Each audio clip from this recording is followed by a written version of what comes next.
to talk chipping. We're only just off the putting green here, but the grass in front of me is just a bit too long to putt through. The inconsistency of the roll there might be a problem. So I want to get the ball airborne, get it onto the putting green and run it across to the pin. Most common mistake I see the club golfers make is because they're close to the pin, they think they need a very lofted club and they end up having to throw the ball very deep into the green, making a much bigger swing than they need to get across to a pin, say on the far side of the green. In reality, you've got different clubs that will run the ball different ways, so we can actually utilize those clubs and make your job the easiest as possibly can be by landing the ball the minimum distance. Minimum air time, maximum ground time is the rationale when you're chipping. So I'm looking at this lie thinking, okay, the lie's okay, I can get a decent contact on the ball, so I'm choosing the first available good bounce, which is up in this area here. I'm not cute enough to land the ball half an inch on the green. I want to try and give myself a margin for error. So choose a spot a couple of paces onto the green and then choose the appropriate club to run the ball across to the pin that you're playing to. We can see 3 discs on the ground here. If I chose a 7-iron, a fairly straight face club, and chipped it through the air to a couple of yards onto the green, that 7-iron would run the ball across to the far disc that we can see, the yellow one. If I chose a 9-iron, because it's got more angle on the face, more loft, it would only run the ball about half that distance, so to the middle of the green. With a sand wedge, again, landing in exactly the same place, the extra loft would mean the ball hardly runs at all and maybe goes to the first flag here. So the choice of club is really what changes. The technique stays exactly the same. Keep it as simple as possible, land the ball the minimum distance, run it the maximum distance. Let's get Simon in to demonstrate his skills around the green.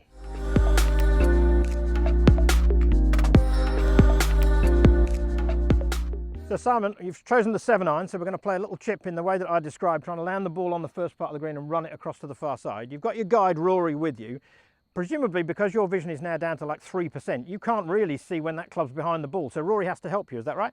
He does, yeah. He's going to have to come in and place the club behind the ball, just to make sure that I'm addressing it from the centre of the club. And sweetest strike possible, of course. Pointing in the right direction. Spot on, okay. So you then take up your setup and just nudge one on the front of that green and see it roll across. Oh, beautifully demonstrated. Just swinging around from right to left, and you can see absolutely pin high. So perfect judgment there, and you can see the simplicity of the technique. Just a small swing with the 7-iron allowed him to land the ball on the front of the green and run it all the way across to the other side. Let's just change that club to a 9-iron, which we've got there, Simon. And if you set up to another one, Rory again can pop in and help us with that. So get up, set up to similar line, Rory, to before. Okay, the big enemy here is players feeling that they need to get the ball in the air. We see a lot of golfers leaning back onto their back foot, trying to feel that as they come into the ball, they're sort of scooping, trying to get the ball up in the air in this way because they feel it's their responsibility. Actually, the opposite is true. We'll just pop that one in there, Simon, for you. What we want to do is hit this with a slightly descending blow. So we're going to have the weight a little bit on the front foot, Simon, the hands a little bit forward of the ball, good. And the ball is a little bit further back in the stance than it would normally be. So 3 things there that are also going to try and lead to him hitting a slightly descending blow. So let's do the same thing again, Simon. Just a little swing, pop it on the front of the green. Simple little back swing, through swing, and again, very good. My poor aim there, that's one out to the right, but perfectly pin high again. And the final one we're going to do just with the sand wedge. So we'll change you into that. Roars, come and do your job for me.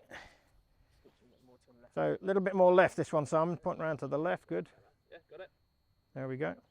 And again, same technique, weight a little forward, hands a little forward, pops it on the green, and with the sand wedge you can see the ball runs very little distance at all. So we can see there 3 examples of getting to 3 different pins on the green, all with the same technique. A nice simple technique that just nudged the ball over the rough grasses onto the green and ran it across to the pin. Beautifully demonstrated. Thank well you done, very Governor. much. Just think putting stroke. Think putting stroke. What I've learned from that is just from changing club, a very, very simple technique, but 3 completely different shots to get over 3 different distances.